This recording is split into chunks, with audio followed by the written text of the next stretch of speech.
Welcome to Political Paradigm, live from the capital of the nation, Abuja. I'm Terry Ikumi. Well, the past week has been awash with conversations on the planned nationwide protest scheduled for the 1st of August. Interestingly, we've already seen solo protests and counter-protests saying no to the planned protest. The FCT has been overtaken by security forces in preparation for the protest, just so you know. The Minister of the FCT, Wike, is insisting that there will be no protest. He's met with traditional and council leaders to drive his point. But if we've learned anything, especially from the NSAS protest, it is the fact that the FCT residents would still come out to protest. And they've insisted that it will be peaceful. The Inspector General of Police has also given orders to his men to protect the protesters, even though he does not want the protest to hold. So, amid fears of an escalation, we focus today on the planned End Bad Governance protest. My first guest today is the only representative of the FCT in the Senate and the highest elected official of the FCT, Senator Kingibe, who would be speaking publicly about the protest for the very first time. Take a listen. Senator Kingibe, welcome to Political Paradigm. How are you? I'm very fine. So it's nice to have this conversation with you just less than 48 hours before the protest. And I'm having this conversation with you on two fronts. One, as a lawmaker, and two, as a senator representing the FCT, the highest elected official representing the FCT. But most importantly, the question is this. It would seem that the general consensus among federal lawmakers is that there should be no protest. What do you think about that in relation to the agitations in the public space and the calls that this is the right of every citizen and they must protest? You know, what we all would like, I would like for petrol to be 100 naira a litre and all kinds of things that we're not going to have, that are not realistic in these times, right? So yes, ideally, everybody wants a country where people don't need to protest. But the truth is that that is not our reality. And the young people are going to protest, and it is their democratic right. So as somebody who loves her people, as somebody who also understands what they are feeling, I think that we should let them if they want to, but we should talk to them, make them understand that this protest, they should do it responsibly. It should be peaceful. After all, when I was young, I also protested, and we didn't destroy anything. It was peaceful. When we were done, we went home. The government didn't really mind us.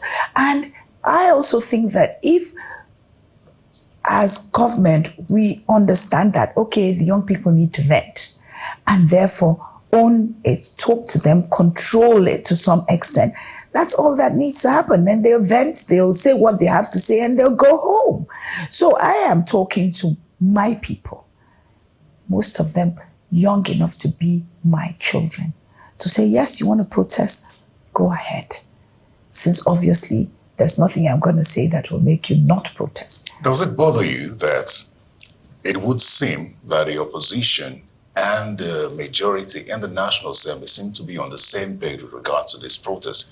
It suggests a unity of the political class, that there should be no protest. Ordinarily, one would expect that the opposition would take a different position on this. Yeah, ideally there should be no protest, but there is going to be a protest. Doesn't matter what anybody says about this protest. Absolutely not. The young people feel strongly about it.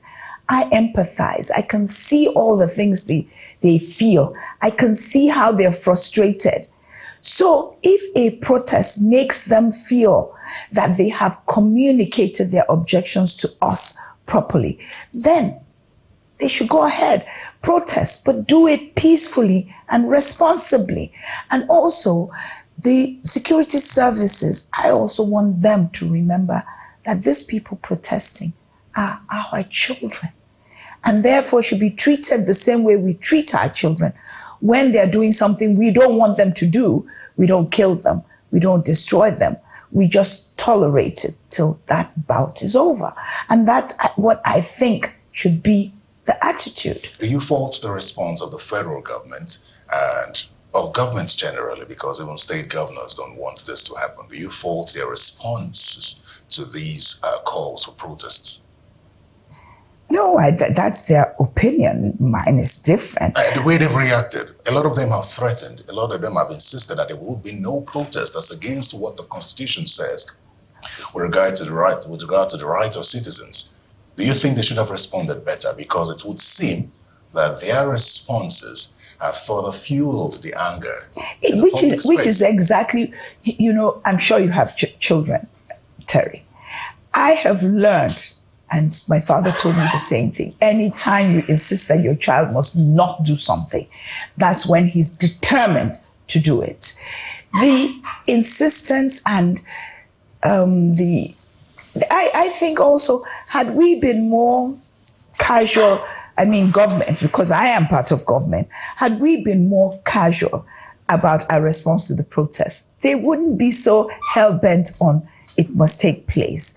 So my point in all of this is that we must handle it well, which is that you're going to protest, go ahead. Oh, in fact, here's this field, take that place and do it there. In Abuja, I think that we should just tell them, you want to protest, go to Eagle Square. Stay there. Nobody should be seen anywhere else but Eagle Square. Therefore, we have cooperated with you in this protest. So we are assisting you to protest. Since you want to protest, here's Eagle Square. I must not see anybody outside of Eagle Square. You all go to Eagle Square and protest there. You might be surprised. They may turn it the way they did Occupy Nigeria, turn it into like a carnival music festival, make all their speeches, insult us, complain about what we should have done and didn't do. And that would be the end of it. They'll go home feeling much better. But this resistance only causes them to resist even further. I'm a mother, I know. Children, you cannot, when you say don't, that's when they must. There are those who believe that, considering how you have felt about administration in the FCT, that you should lead the protest in the FCT. What do you say to that? I don't think I should lead the protest because, for one, I am not feeling well enough. As I told you, my asthma is flared up, and whenever I'm in a crowd, it gets worse. But in spirit, I'm with them. But I would rather also that the country was fine enough that there's no protest, but since there's going to be one, yes, then I think we should control it and do it in a manner that turns out to be as peaceful as possible. Well, clearly you differ from the stance of the FCT Minister. You are the highest elected official in the FCT, and he's insisting that there would be no protest. I don't know if you've gone around the FCT, but the Eagle Square has been overtaken by the military. The Unity Fountain as well has been overtaken by the police. And then there are roadblocks on several roads in Abuja in this regard. What then do you say to Abuja residents considering these kind of setup that could cause further apprehension? Well, if all those tactics are enough to deter them from protesting, then fine. But if it's not, then what it then means is that the protest will be uncontrolled, it will be everywhere, and it will be chaotic. That's what I think. I would have controlled the protest by ensuring that I was keeping an eye on it. I put it I isolated to a particular place. That's what I would have done.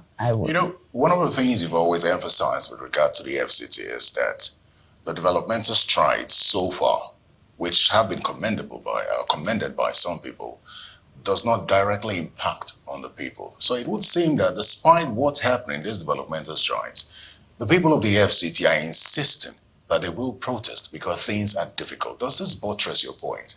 The people are not feeling the impact of governance beyond infrastructural development?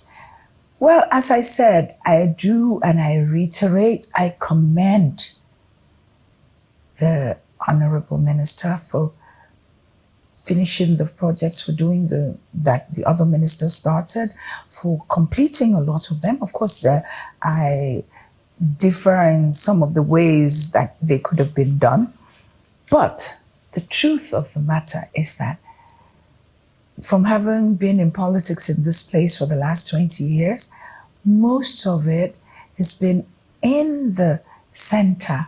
When I say the center, Asokoro, Maitama, in the elite areas. And the bulk of my people do not live in those places. So obviously, they're not feeling the impact and feeling that because obviously I'm the one they complain directly to. You people are not doing anything, you're not doing anything. And I can understand. They see all the Maitama roads and my Asoko roads all perfect. They have no roads, and we had good roads to begin with. Do you understand? So they feel that it is only about us. It's always about us, never about them, the poorer people. There's no water. I can go on and on. We all know the issues. Do you understand? So obviously they don't feel. And FCT is the kind of place that we're not focused on parties. We just focus on what's on the ground. Who's doing what? Who are you? How do you impact on us? What is your intellectual connection with the people? That's all the people of FCT care about. They when election time comes, people can go there and say, hey, what's that man's party, I beg? Then they will tell you, TCP. They say, okay, that's the one we are going to vote for. They're not into, it must be this, it must be that. No, they're people focused and how you relate to them. And because I've come to realize that anybody who works well and works in the way the people want, they will love them. That's the truth, regardless. Do you think that you have the support of your people? Do you think you are connected with your people as much as the FCT minister? Because I see him, move about a lot, interact with the people. Do you feel like you still have that kind of support from your people? I must have, because everything that's been happening between us, I have never responded to him. They have. So if there's no connection between us, they would not be responding. So when the traditional rulers and perhaps religious rulers, leaders generally in the FCT, he's been meeting with them. He's met with, as they call them, stakeholders in the FCT. Mm-hmm. Maybe specifically for this protest, you've not been carried along. How does that make you feel? It doesn't matter. I'm still the person they elected. The traditional rulers, they're traditional rulers. He can never call them and they'll say they'll not come. Of course they will come. If I put a gun to your head to do something, you will come. You will do it. He has the ability to take them out, put them in, pay them or not pay them, do whatever. So he can call them 100 times, they will come. It does not reflect their true opinion of anything. They are also the rulers and the leaders of the people. But for you as a senator, I know you're very concerned about governance in the FCT. Mm. I know you're concerned about the protest as much as you support it because of the reality on the ground. Mm. Compared to what he's done in court, in his opinion, to maintain peace and sanity in the FCT with regard to ensuring that there's no protest, what are you doing with regard to meeting your people, engaging them just ahead of this protest? Well, I'm talking to them on different platforms. I'm talking to them now.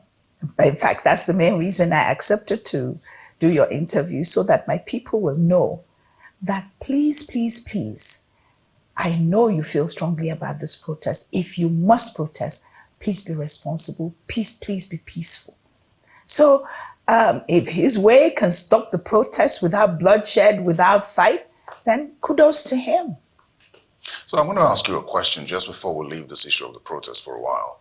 And it has to do with the excuse for the Tino administration that a lot of people have given, a lot of government officials have given. And that is the fact that the Tino administration is just 1 year old. Yeah. And the sufferings that we experience now are started way before him. Mm-hmm. And we're just reaping the bad fruits, sort of what happened. And then the people who support him say that he's working for the future.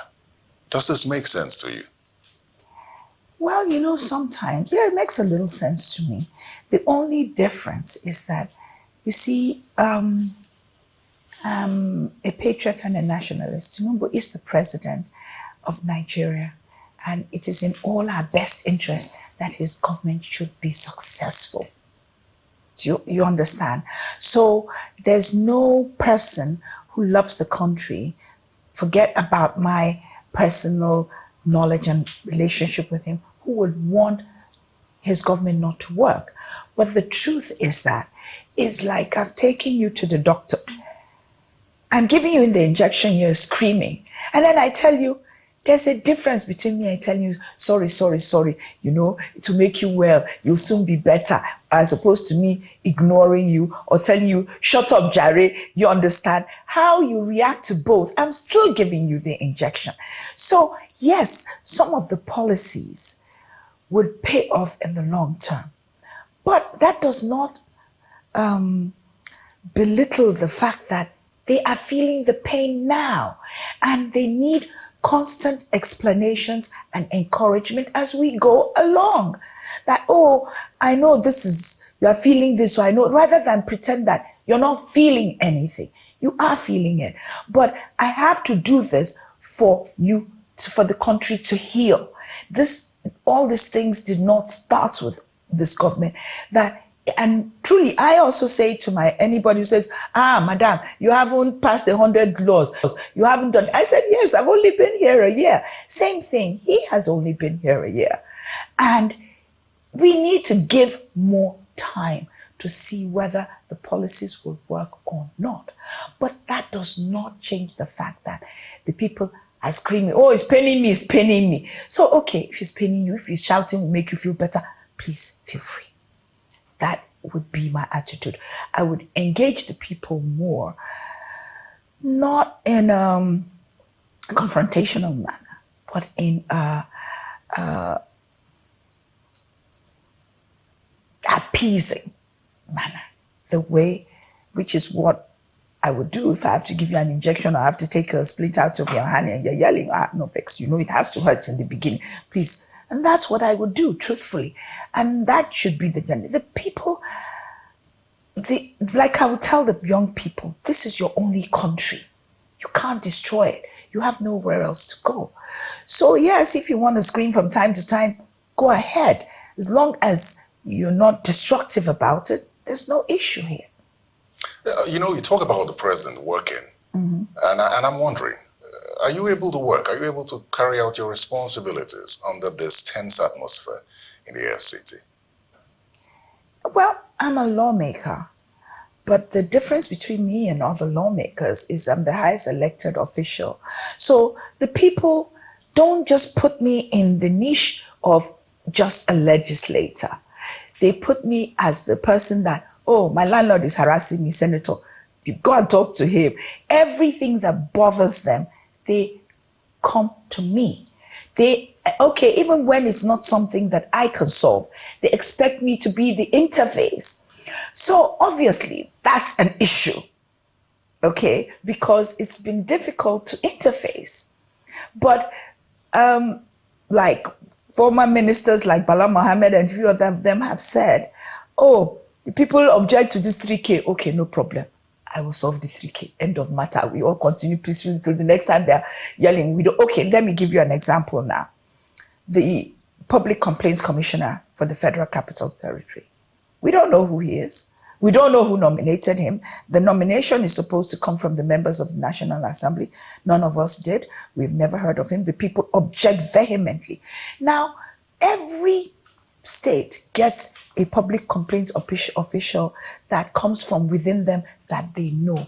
We also have always had that in the FCT.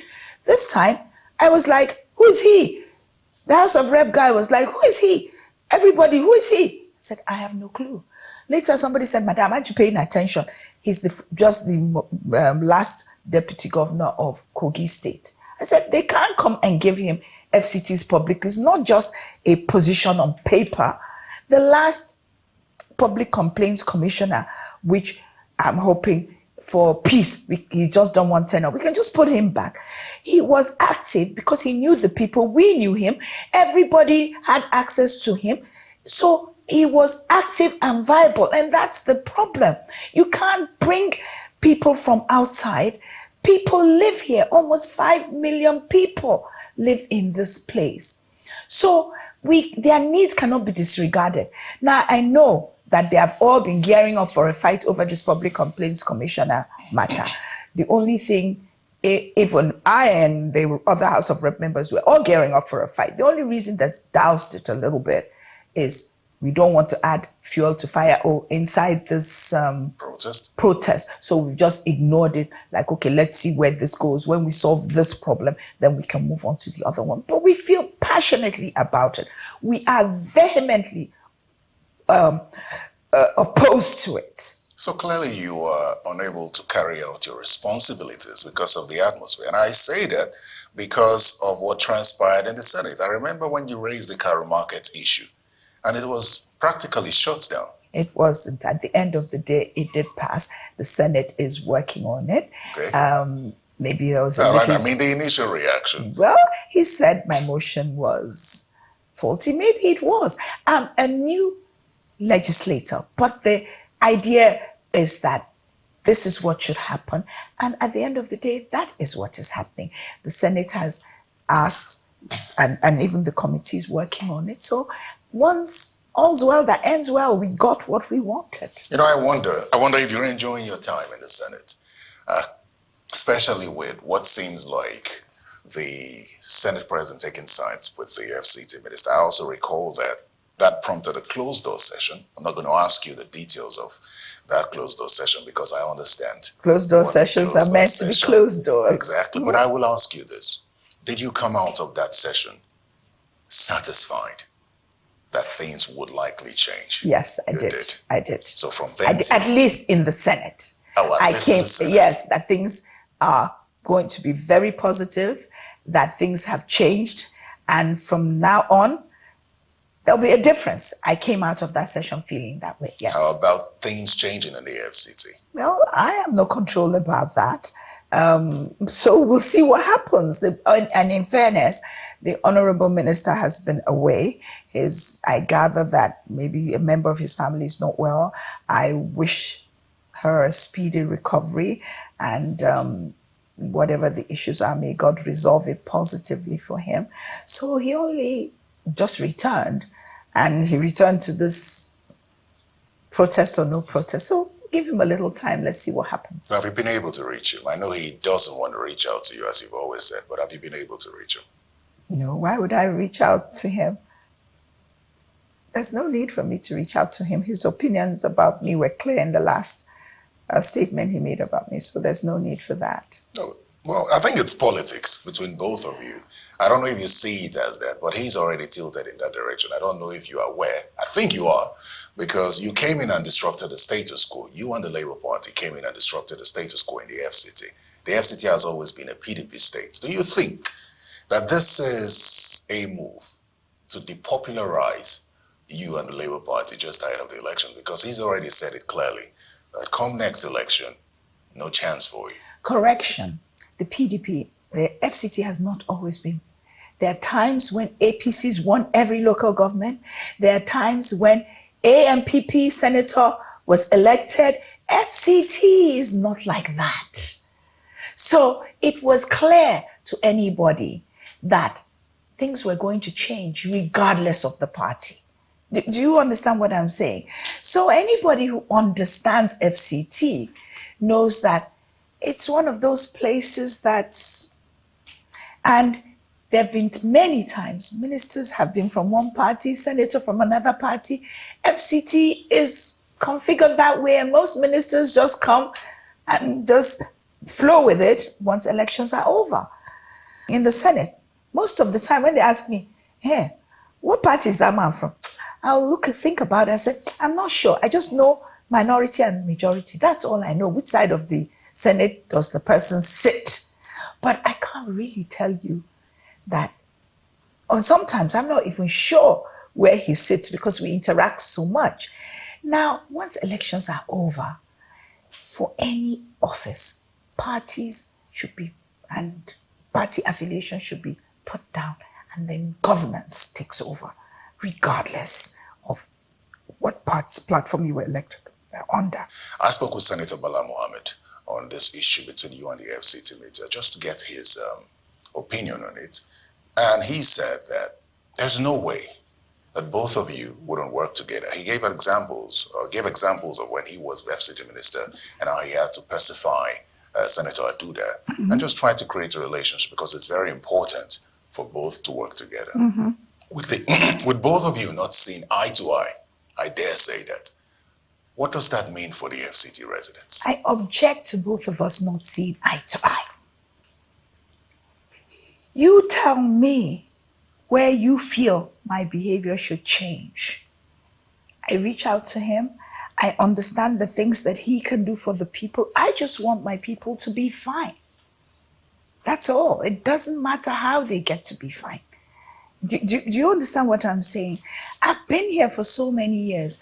I can even give you an example. There was a time when Senator Aduda had been given the ticket for something and for to be the senatorial candidate, and maybe I don't know who was given the one for some other party, but he wasn't anybody. But because Bala Mohammed was concerned, he'd been told that Madam can harass us in this place, so she has the people, so she can make a difference in the general election. He got his wife to call me. I went there. We sat. He begged me that, look, please, let's work together. Let's do everything. This man put me in his car, took me local government to local government to talk and make speeches. Of course, after we got to all the 6 local governments, he let me go home and then he continued whatever he was doing. So it's always been that the well-being of the people has always been paramount for both the minister and the National Assembly members. Fine, the minister has the added problem of infrastructure and fixing it, but he doesn't do it to the detriment of the people. He does it in synergy with the needs of the people. That's why they created the satellite development project, so many projects that they put in place to ensure that the people's interests are taken care of. And I was hoping that more, I had a whole list of things that I was going to table to the minister to execute to enhance the well-being of the people. So clearly you agree that you don't see eye to eye. And No. that's why you're unable to table those things. Saying that you're unable to table those things, how is it affecting the people? It's been 1 year of you as senator, and just about almost a year now of him as minister. Well, at the end of the day, I cannot force. He obviously doesn't understand the concept of FCT. Okay, if he did, it's nothing personal. He says, I don't want to be her friend. How does governance translate into friendship? I don't understand that. If the senator says, this is needed for the people, he says, I don't want to be her friend. I don't know how friendship enters into the discussion. Well, I'm actually willing to do everything to work with the Minister of the Federal Capital Territory, as long as he apologizes first for saying I should go and hang on a transformer. Once he does that, it's all over. We can start afresh. But until then, as far as I'm concerned, everybody stay in your lane. Because I mean, with all due respect, I'm so much older than him. Even just courtesy demands that he shouldn't speak to me like that. And I am also elected by the people. I did not get up from my sitting room and said, here I am. Please do this for the people. Please do this. I'm only conveying the... So I would look for other medium, okay, to communicate with the minister.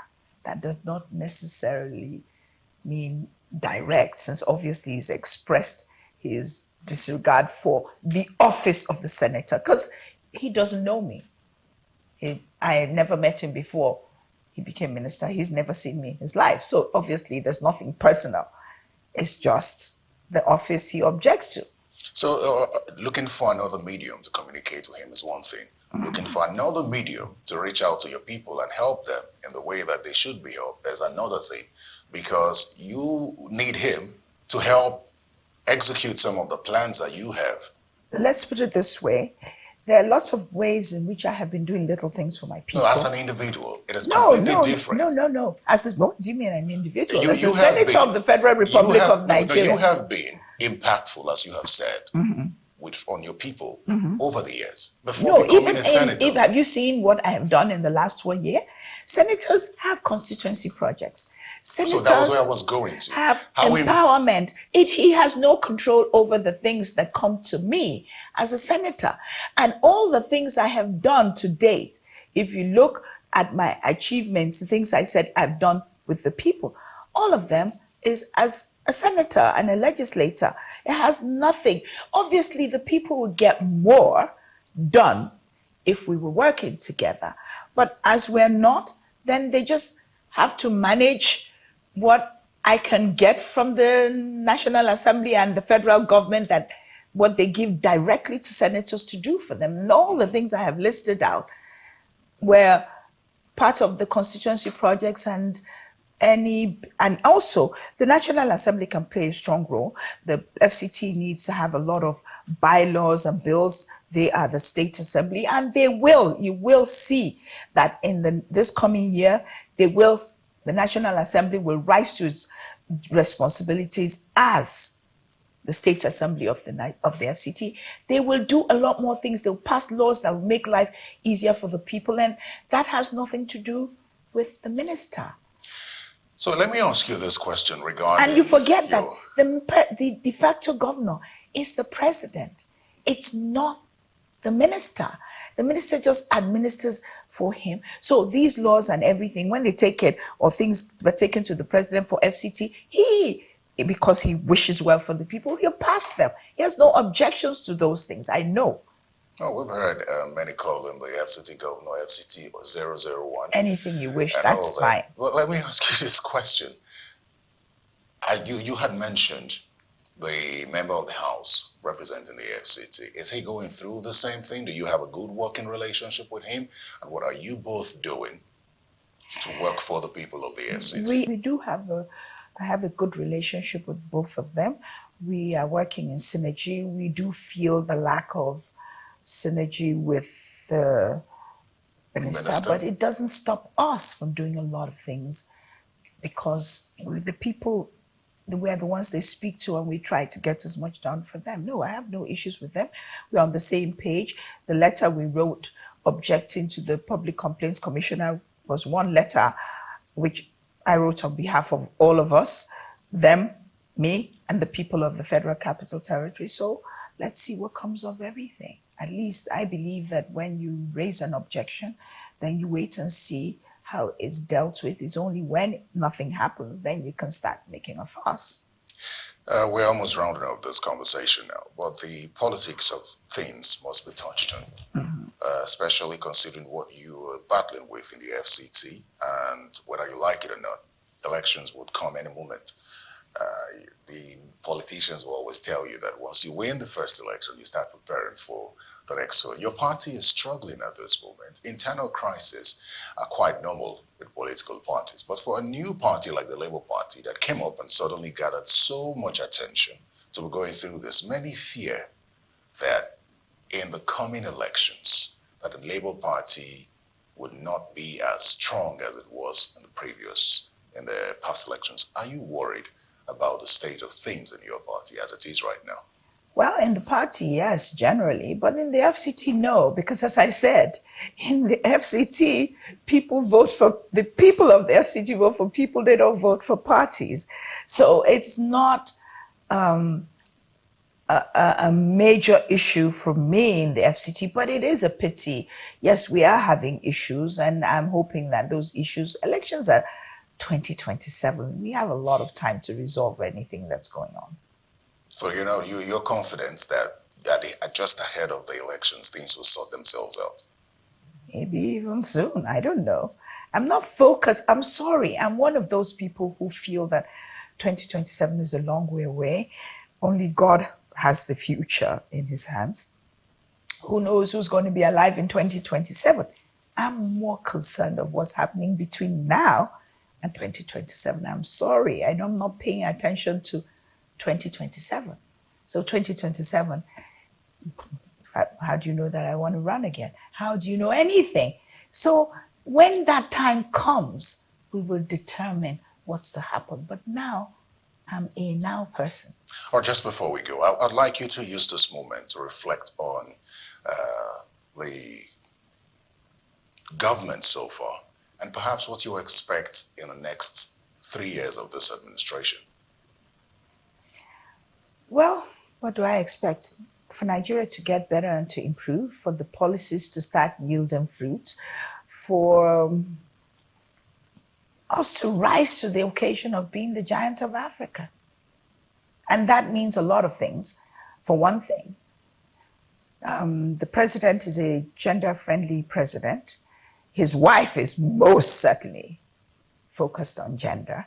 And that being the case, if nothing else, I expect that Nigeria will join the nations of Africa who have a law of gender inclusion in governance and government policies. So that would be a major milestone for the country. There are lots of things that can happen that will start building up our image in Africa and globally. And I think we should focus on the gains rather than the negative parts. Yes, people are paid, so let them vet. That's fine. Senator Reti Kingibe, I'd like to thank you very much for your time. Thank you.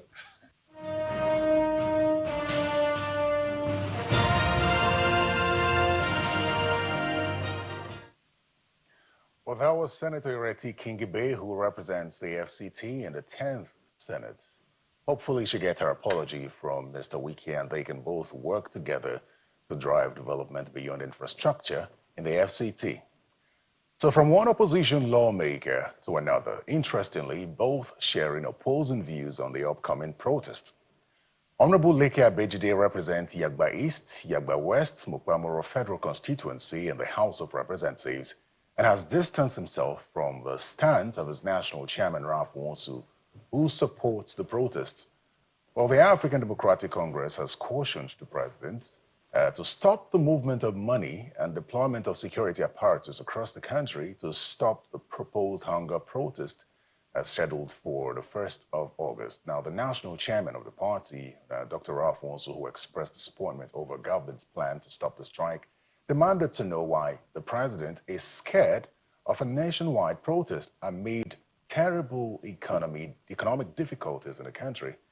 He said this in Uyo Akwa Ibom State during the official commissioning of the new state chapter office of the Party and Youth Development Center. So let's get talking right now with Honorable Leke Abejide, who is from Kogi State. He's also the Chairman, House of Representatives Committee on Customs. Honorable, welcome. Thank you for having me. Paradigm. And good afternoon, Nigerians. We're going to run through this, and as I said earlier, we'll talk on two fronts. One, the politics of things and question what's going on within your party, because clearly you are here because you oppose the position of your national chairman. And then we'll talk about why you think the protest should not hold. I saw your press conference. So let's begin. You opposing the national chairman almost suggests that there is a crisis within the party. We thought this was sorted out with his chairmanship, when the chairmanship tussle sort of ended. Is there a crisis within your party? Or do you just disagree with him because, as you said, he did not consult you before taking this position? There's no crisis in the party. You have gotten it right. He didn't inform me before taking that position. There was no consultation. That's not the position of the party. Maybe that is his own particular position. But as for us in African Democratic Congress, that's not our position. Our position is to appeal to these youths not to come out for protest. Because once you start a protest, you do know where it's going to end. Like before you do any protest, there will be 3C. You do consultation. You confirm from those people that you are planning the protest with, like the federal government. They have never consulted the federal government on this. They just came out. Then, before now, confrontation will come. But because now, what we are just going to see is the confrontation. There was no consultation with the federal government. We don't even know who are the people. And then those people are engineering them. Their children are not there. Their children are outside this country. It is the children of the poor that they want to drive to the streets. And anything can happen. Already we have two opposing sides. Majority are saying, let us consult first. And few, as that is being pushed by the other disgruntled politicians, are saying, go out now. And is at the end of the day, two protests may come out, pro and against. In that process, there can be chaos, and life can be lost in that process. So you've said quite a lot of things, and you talk about the children of the poor being propelled by or pushed by politicians. Who wants to take power through the back doors? We don't know that, do we? Because I think that's an assumption from the political class. Even from my national chairman, you're supposed to know, because during the... Even from your national chairman? From my own national chairman. During the presidential election, my group, together with the national secretary, we supported the African Democratic Congress, we supported the president to win this presidential race, while he supported Obi Labour Party. So you think... And then they kept on pushing that they won this election. So I believe they're behind all this. You think your national chairman is part of them? Is part of the people pushing for this? Pushing for it. You know, that's quite interesting. I said it in his statement. What was his state? What part of his statement said? That they should go out and protest. Yes, he said clearly that it's a right to protest, and he says that instead Nobody said there's no right. 1 second. To protest. He said there's no part of that statement that says that he is pushing for the protest. We've seen those for and against, which is allowed. Yeah. Which is allowed very well. But one of his stance on this is that why are you deploying resources, financial resources, to stop the protest when you can actually use those resources to address the concerns? Where is the evidence to show that his president is deploying resources to stop? I'm telling you what he said. Where is the evidence? The president is doing that. But, so that is what makes me to be very angry, because before you issue that, I'm the highest political officer in that party. So that's why you think you should be consulted? Yes, because people are looking at me. I'm the one that is holding the party, that the party is still not deregistered. You remember? If not that I kept on winning my election on this party, if not been deregistered like other political parties, could not win a seat. But you seem to be 1 foot in, 1 foot out. You couldn't even hold the other lawmaker that you were able to help, I believe, join the party, because Honorable Salman just decamped from your state, just decamped to the APC. You yourself have always openly shown support for the President Bola Tinubu, and you threatened to leave the party at some point. So many would say that you're not even... Recently I said it. Yeah, so is it not okay to say that you shouldn't even be in the party? Let me tell you, well, Salman has never been part of APC. I was. He has always been a PDP person. He left this party, I was not aware, and he has not given me the reason for that. I was not even in support for him to leave at this time. Why didn't you oppose it? No, I oppose it. On the floor? Yes. When the speaker, I rose up to talk, but the speaker didn't give me the chance to talk, that I was not consulted. Because if I was consulted, I would have said, okay, wait, all of us have APC blood in us. I know. I was in APC, I was the leader of APC in my side before I came to ADC. I never planned to be an ADC person. It was as a result of what happened in Kogi State in 2015 that led me to where I am. And then all my leaders, President, Chief of Staff of President, they are there. And Faleke is there. So why are you still in the ADC? Yes, I'm still in the ADC because I have not seen the reason to leave for now. But if I'm frustrated, Like now, you are doing things behind me. I can leave. Have you reached out to him? Yes, I reached out to him. When I saw that press statement forwarded to him, I told him I'm not with him on this. Okay, so let's go back to the main issue, which is the protest now. Why do you think that there is a fear of this protest escalating? Why is it so? Protests are supposed to be normal, Yes. right? And you also agree in your speech that there is hunger in the land.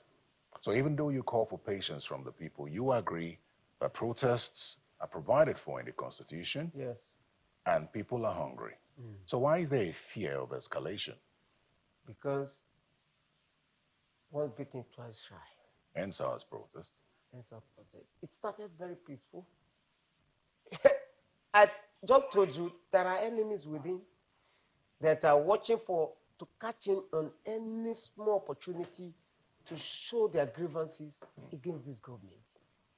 And already there is tension, whereby some group are saying there's no need for protest, that if you protest, we are going to come out against you.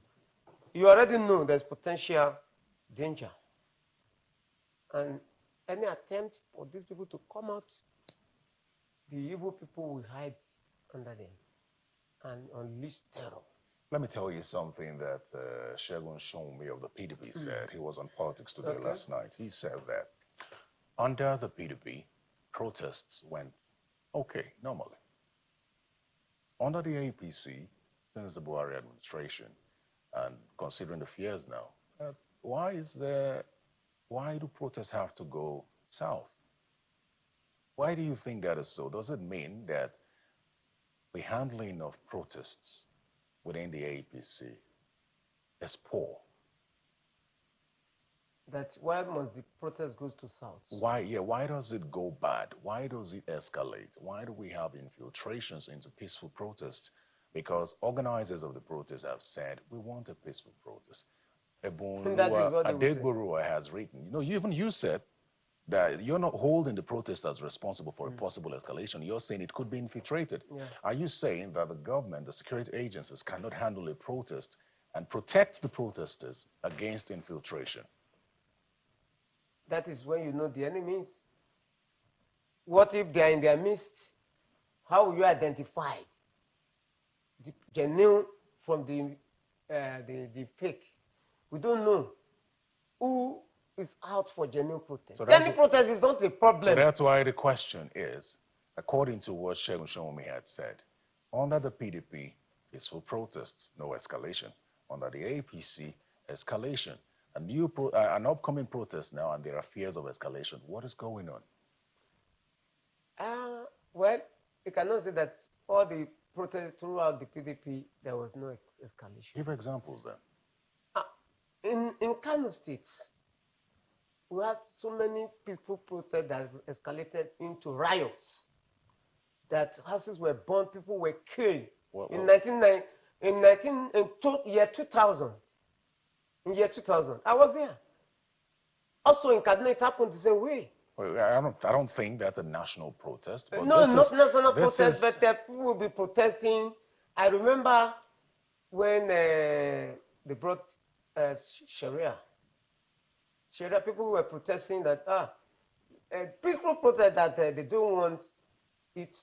No, the way they wanted to implement it, that is going to affect their business. So peaceful protest turned into riots. A lot of people died in that process. So you cannot say during PDP, it's defending his party. That is his nature.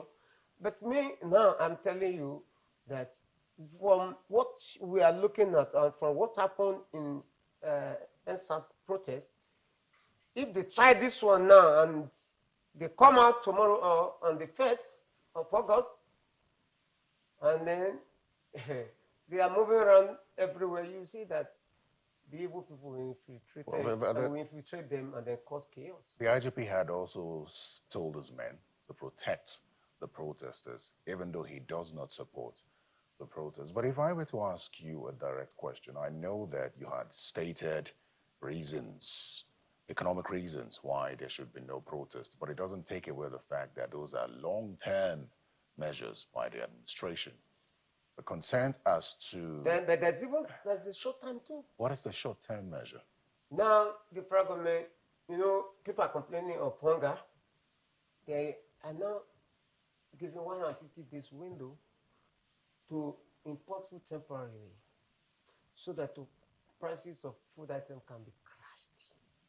Maybe like this rice now, you are talking maybe around 40,000 or even less. By the time those foods comes in. Over what period of time? 150 days. And after then? Days. Let's say in the next 3 months, you will see changes.